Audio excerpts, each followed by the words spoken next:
सगळं जेवण तुमच्या आवडीचं बनवलंय. तुम्हाला आवडते ती वाटाण्याची भाजी आणि श्रीखंड सुद्धा आणलंय. कमीच पैशात आणलंय. पुरणपोळ्या आणि जेवण झाल्यावर ताक सुद्धा आहे. काय हो, म्हणजे मला काहीतरी पाहिजे असतं तेव्हाच मी तुम्हाला असं जेवण बनवते का? काहीतरी काय असतं तुमचं? नाही म्हणजे मला काही पाहिजे नाही, पण मी काय म्हणते, समोरच हाकेच्या अंतरावर ना एक मोठी शाळा झाली. आपण आपल्या ऋषीला तिथं घालूया का? म्हणजे त्याचं भविष्य चांगलं होईल. नाही, आता ज्या शाळेत शिकतोय त्यात वाईट असं काही नाही, पण चांगलं तरी कुठे काय? काय म्हणाल? शिक्षण. शिक्षणाने काय होतं ते तुम्ही मला सांगताय? घ्या ना, श्रीखंड घ्या. ऐका ना, ऋषीला घालू ना आपण त्या शाळेमध्ये. हां, भाजी हां देते ना. हे घ्या. तेवढंच तो बसनी येईल, जाईल. हां हां, देते पोळी. हे घ्या.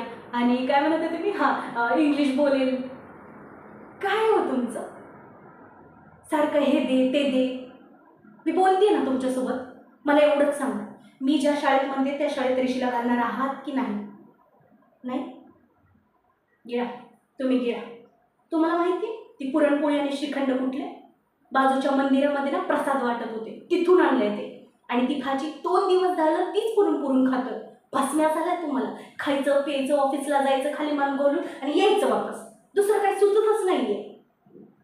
तुमच्या ऑफिसमधला पिऊन सुद्धा तुमच्यापेक्षा जास्त श्रीमंत आहे आणि तुम्ही क्लर्क असून तीच भाजी खाताय. हं, कधी आपल्या घरामध्ये चोर आले ना, तर आपली अवस्था बघून ते चोरी तर करणार नाही, पण आपल्याला त्यांच्याकडे कर्ज मागावं लागलं. जेवा, तुम्ही नुसतं जेवा.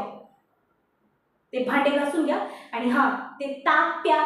म्हणजे कसं, मी जे बोलतीये ना ते पचलं तर पचलं. तुम्हाला ना बोलणंच बेकार आहे.